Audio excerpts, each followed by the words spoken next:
बृहस्पति व्रत कथा। प्राचीन समय की बात है। एक बड़ा प्रतापी तथा दानी राजा था। वह प्रति गुरुवार को व्रत रखता और पूजा करता था। यह उसकी रानी को अच्छा नहीं लगता था। ना ही वह व्रत रखती और ना ही किसी को एक पैसा दान देती। राजा को भी ऐसा करने से मना करती थी। एक समय की बात है कि राजा शिकार खेलने के लिए वन में चले गए। घर पर रानी और दासी अकेली थी। उसी समय गुरु बृहस्पति साधु का रूप धारण करे राजा के दरबार पर भिक्षा मांगने आए। साधु ने रानी से भिक्षा मांगी तो वह कहने लगी, हे साधु महाराज, मैं इस स्थान और उनसे तंग आ चुकी हूँ। आप कोई ऐसा उपाय बताएं जिससे यह सारा धन नष्ट हो जाए और मैं आराम से रह सकूं। साधु रूपी बृहस्पति देव ने कहा, हे देवी, तुम बड़ी विचित्र हो। संतान और धन के लिए भी कोई दुखी होता है। अगर तुम्हारे पास धन अधिक है तो उसे शुभ कार्य में लगाओ जिससे तुम्हारे दोनों लोग सुधरें। परंतु साधु की यह बात रानी को खुश नहीं कर पाई। उसने कहा, मुझे ऐसे धन की आवश्यकता नहीं जिसे मैं दान दे सकूं, जिसको संभालने में मेरा सारा समय नष्ट हो जाए। साधु ने कहा, यदि तुम्हारी यही इच्छा है तो जैसा मैं कहता हूँ वैसा करना। बृहस्पति के दिन तुम घर को गोबर से लीपना, अपने केशव को पीली मिट्टी से धोना, केशव को धोते समय स्नान करना, राजा से भी हजामत बनाने को कहना, भोजन में मांस मदिरा खाना, कपड़ा धोबी को धुलने के लिए देना। इस प्रकार 7 बृहस्पतिवार करने से तुम्हारा समस्त धन नष्ट हो जाएगा। इतना कहकर साधु बने बृहस्पति देव अंतर्ध्यान हो गए। साधु के कहे अनुसार करते हुए अभी रानी को 3 ही बृहस्पतिवार बीते थे कि उसकी समस्त संपत्ति नष्ट हो गई। भोजन के लिए परिवार तरसने लगा। एक दिन राजा रानी से बोले, हे रानी, तुम यहीं रहो, मैं दूसरे देश जाता हूँ, क्योंकि यहाँ मुझे सभी जानते हैं, इसलिए मैं कोई छोटा काम नहीं कर सकता। ऐसा कहकर राजा प्रदेश चला गया।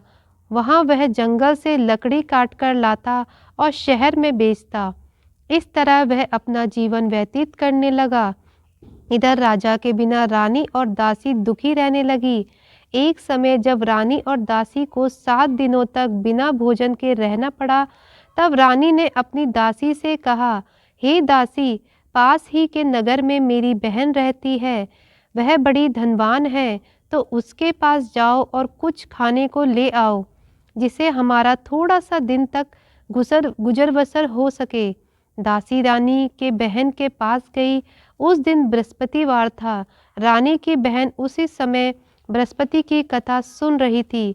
दासी ने रानी की बहन को अपनी रानी का संदेश दिया, लेकिन रानी की बहन ने उसे कोई उत्तर नहीं दिया। जब रानी की बहन से कोई उत्तर नहीं मिला तो वह बहुत दुखी हुई। उसे क्रोध भी आया। दासी ने वापस आकर रानी को सारी बात सुना डाली। सुनकर रानी ने अपने भाग्य को कोसा। उधर रानी की बहन ने सोचा कि मेरी बहन की दासी आई थी, परंतु मैं उसे कोई उत्तर नहीं दे पाई। उससे वह बहुत दुखी हुई होगी। कथा सुनकर और पूजा समाप्त कर वह अपनी बहन के घर गई और कहने लगी, हे बहन, मैं बृहस्पतिवार का व्रत कर रही थी। तुम्हारी दासी गई थी, परंतु जब तक कथा सुनते हैं तब तक ना उठते हैं और ना ही बोलते हैं, इसलिए मैं नहीं बोली। कहो दासी, क्यों गई थी? रानी बोली, बहन, हमारे घर अनाज नहीं था। ऐसा कहते कहते रानी की आंखें भर आई। उसने दासी समेत भूखे रहने की बात भी अपनी बहन को विस्तार पूर्वक कह सुनाई। रानी की बहन बोली, बहन देखो, बृहस्पति देव भगवान सबकी मनोकामनाएं पूर्ण करते हैं। देखो, शायद तुम्हारे घर में अनाज रखा हो। यह सुनकर दासी घर के अंदर गई तो वहाँ उसे एक घड़ा अनाज से भरा हुआ मिला। उसे बड़ी हैरानी हुई। उसने एक एक बर्तन देख लिया था। उसने बाहर आकर रानी को बताया। दासी रानी से कहने लगी, हे रानी, जब आपको भोजन नहीं मिलता तो हम व्रत ही करते हैं, इसलिए क्यों ना इससे व्रत की कथा की विधि पूछ ली जाए। हम भी व्रत किया करेंगे। दासी के कहने पर रानी ने अपनी बहन से बृहस्पतिवार की व्रत की कथा की विधि पूछी और उसकी बहन ने बताया, बृहस्पतिवार के व्रत में चने की दाल और मुनक्का से विष्णु भगवान का केले के जड़ में पूजन करें, एक दीपक जलाएं, पीला भोजन करें तथा कथा सुने। इससे गुरु भगवान प्रसन्न होते हैं, मनोकामना पूर्ण करते हैं। व्रत और पूजन की विधि बताकर रानी की बहन अपने घर को लौट आई। रानी और दासी दोनों ने निश्चय किया कि बृहस्पति देव भगवान का पूजन जरूर करेंगे। 7 रोज बाद जब बृहस्पति आया तो उन्होंने व्रत रखकर गुड़साल से जाकर चना और गुड़ बीनकर लाई तथा उसी दाल से केले के जड़ तथा विष्णु भगवान का पूजन किया। अब पीला भोजन कहाँ से आए? दोनों बड़ी दुखी हुई, परंतु उन्होंने व्रत किया था, इसलिए बृहस्पति देव भगवान प्रसन्न थे। एक साधारण व्यक्ति के रूप में वे 2 थाल में सुंदर पीला भोजन लेकर आए और दासी को देकर बोले, हे दासी, ये भोजन तुम्हारे लिए और तुम्हारी रानी के लिए है, इससे तुम दोनों ग्रहण करना। दासी भोजन पाकर बहुत प्रसन्न हुई। उसने रानी को सारी बात बताई। उसके बाद वे दोनों प्रत्येक बृहस्पतिवार को गुरु भगवान का व्रत करने और पूजन करने लगी। बृहस्पति भगवान की कृपा से उसके पास धन आ गया, परंतु रानी फिर पहले की तरह आलस्य करने लगी। तब दासी बोली, देखो रानी, आप पहले भी इस प्रकार से आलस्य करती थी, तुम्हें धन रखने में कष्ट होता था, इस कारण सभी धन नष्ट हो गया। अब गुरु भगवान की कृपा से धन मिला है तो फिर तुम्हें आलस्य हो गया है। बड़ी मुश्किल बाद हमने यह धन पाया है, इसलिए हमें दान पुण्य करना चाहिए। अब तुम भूखे मनुष्य को भोजन कराओ, प्याऊ लगवाओ, ब्राह्मणों को दान दो, कुआं, तालाब, बावड़ी आदि का निर्माण कराओ, मंदिर, पाठशाला आदि बनवाओ, कुंवारी कन्याओं का विवाह कराओ, अर्थात धन का शुभ कार्यों में खर्च करो, जिससे तुम्हारा कुल का यश बढ़े तथा स्वर्ग प्राप्त हो और पितृ प्रसन्न हो। दासी की बात सुनकर रानी शुभ कार्य करने लगी, उसका यश फैलने लगा। एक दिन रानी और दासी आपस में विचार करने लगी कि न जाने राजा किस दिशा में होंगे। उनकी कोई खोज खबर भी नहीं मिली। उन्होंने श्रद्धापूर्वक गुरु बृहस्पति भगवान की प्रार्थना की कि राजा जहाँ कहीं भी हो शीघ्र वापस आ जाएं। उधर राजा प्रदेश में बहुत दुखी रहने लगा। वह प्रतिदिन जंगल से लकड़ी बीनकर लाता और उसे शहर में बेचकर अपने दुखी जीवन को बड़ी कठिनता से व्यतीत करने लगा। एक दिन दुखी होकर उसने पुरानी बातें याद करने लगा और रोने लगा और उदास हो गया। उस समय राजा के पास बृहस्पति देव साधु का वेश में आकर बोले, हे लक्कड़हारे, तुम इस सुनसान जंगल में किस चिंता में बैठे हो, मुझे बताओ। यह सुनकर राजा के नेत्रों में जल भर आया। साधु की वंदना कर राजा ने अपने संपूर्ण कहानी कह सुनाई। महात्मा दयालु होते हैं। वह राजा से बोले, हे राजन, तुम्हारी पत्नी ने बृहस्पति देव के प्रति अपराध किया था, इसी कारण तुम्हारी यह दशा हुई है। अब तुम चिंता मत करो, भगवान तुम्हें पहले से अधिक धन देंगे। देखो, तुम्हारी पत्नी ने बृहस्पतिवार का व्रत प्रारंभ कर दिया है। अब तुम भी बृहस्पतिवार का व्रत करके चने के दाल व गुड़ जल को लोटे में डालकर केले के पेड़ की पूजन करो, फिर कथा सुनो या कहो, भगवान तुम्हारी सब मनोकामनाओं को पूर्ण कर देंगे। साधु की बात सुनकर राजा बोले, हे प्रभु, लकड़ी बेचकर तो इतना पैसा नहीं बचता जिससे भोजन के उपरांत कुछ बचा सकूं। मैं रात्रि में अपनी रानी को व्याकुल देखा है। मेरे पास कोई साधन नहीं है जिससे उसका समाचार पा सकूं। फिर मैं कौन सी कहानी कहूँ, यह भी मुझको मालूम नहीं। साधु ने कहा, हे राजन, मन में बृहस्पति भगवान की पूजन व्रत का निश्चय करो, वह स्वयं तुम्हारे लिए कोई राह बना देंगे। बृहस्पतिवार के दिन तुम रोजाना की तरह लकड़ियाँ लेकर शहर जाना, तुम्हें रोज से दुगना धन मिलेगा, जिससे तुम भली भांति भोजन कर लोगे तथा बृहस्पतिवार की पूजा का सामान भी ला सकोगे। जो तुमने बृहस्पतिवार की कहानी के बारे में पूछा है वह इस प्रकार है। बृहस्पति देव की व्रत कथा। प्राचीन काल में एक बहुत ही निर्धन ब्राह्मण था। उसकी कोई संतान नहीं थी। वह नित्य पूजा पाठ करता था। उसकी स्त्री ना स्नान करती थी और ना ही किसी देवता का पूजन करती थी। इस कारण ब्राह्मण देवता बहुत दुखी रहते थे। भगवान की कृपा से ब्राह्मण के यहाँ एक कन्या उत्पन्न हुई। कन्या बड़ी होने लगी। प्रातः स्नान करके वह भगवान विष्णु का जाप करती थी। बृहस्पतिवार का व्रत भी करने लगी। पूजा पाठ समाप्त कर पाठशाला जाती और अपनी मुट्ठी में जौ भर के ले जाती थी और पाठशाला के मार्ग में डालती जाती। लौटते समय वही जौ स्वर्ण के हो जाते थे और उनको बीनकर वह घर ले आती। एक दिन वह बालिका सूप में सोने के जौ फटक कर साफ कर रही थी। तभी उसकी माँ ने देख लिया और कहा कि हे बेटी, सोने के जौ को फटकने के लिए सोने का सूप होना चाहिए। दूसरे दिन गुरुवार था। कन्या ने व्रत रखा और बृहस्पति देव से सोने के सूप देने की प्रार्थना की। बृहस्पति देव ने उसकी प्रार्थना स्वीकार कर ली। रोजाना की तरह वह कन्या जौ फैलाती हुई पाठशाला चली गई। पाठशाला से लौटते वक्त जब वह जौ बीन रही थी तो बृहस्पति देव की कृपा से उसे सोने का सूप मिला। उसे वह घर लाई और उससे जौ साफ करने लगी, परंतु उसकी माँ का वही ढंग रहा। एक दिन की बात है, कन्या सोने के सूप में जौ साफ कर रही थी। उस समय उस नगर का राजकुमार वहाँ से निकला। कन्या के रूप और कार्य को देखकर वह उस पर मोहित हो गया। राजमहल में आकर वह भोजन तथा जल त्याग कर उदास होकर लेट गया। राजा को जब राजकुमार द्वारा अन्न जल त्यागने का समाचार ज्ञात हुआ तो वह मंत्रियों के साथ अपने पुत्र के पास आ पहुँचे और कारण पूछने लगे। राजकुमार ने राजा को उसे लड़की के घर का पता भी बता दिया। मंत्री उस लड़की के घर गए। मंत्री ने ब्राह्मण के समक्ष राजा की ओर से निवेदन किया।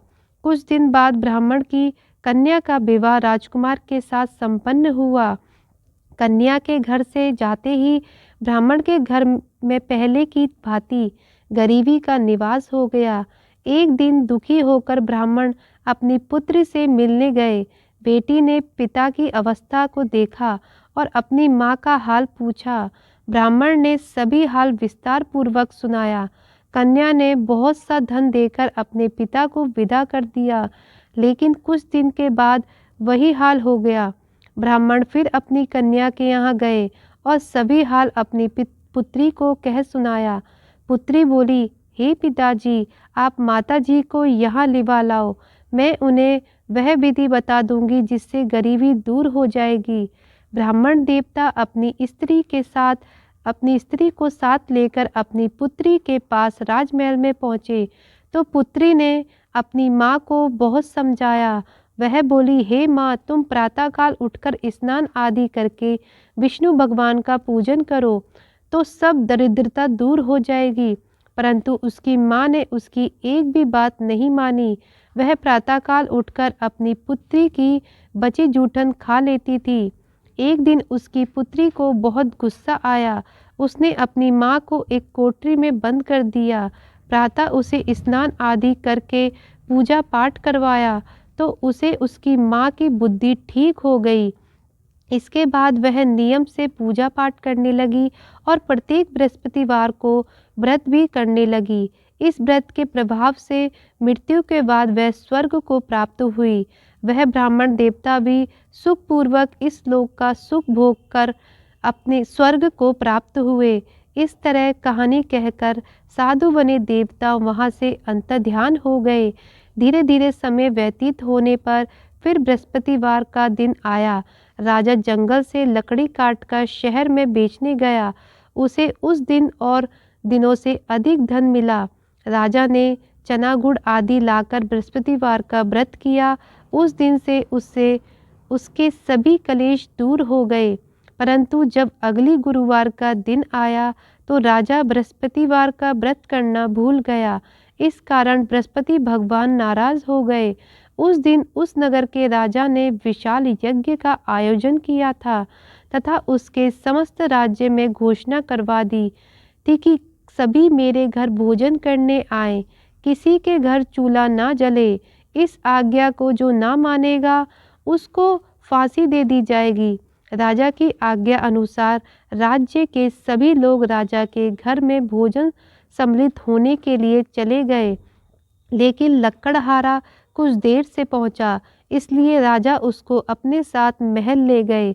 जब राजा लक्कड़हारे को भोजन करा रहे थे तो रानी की दृष्टि उस खुटी पर पड़ी जहाँ पर उसका हार लटका हुआ था। उसे हार खुटी पर लटका हुआ दिखाई नहीं दिया। रानी को निश्चय हो गया कि यह मेरा हार लक्कड़हारे ने चुराया है। उसी समय सैनिक बुलवाकर उसको जेल में डलवा दिया। लक्कड़हारा जेल में विचार करने लगा कि न जाने कौन से पूर्व जन्म के कर्म से मुझे यह दुख प्राप्त हुआ है, और जंगल में मिले साधु को याद करने लगा। तत्काल बृहस्पति देव साधु के रूप में प्रकट हो गए और कहने लगे, अरे मूर्ख, तूने बृहस्पति देवता की कथा नहीं की, इसी कारण तुझे यह दुख प्राप्त हुआ है।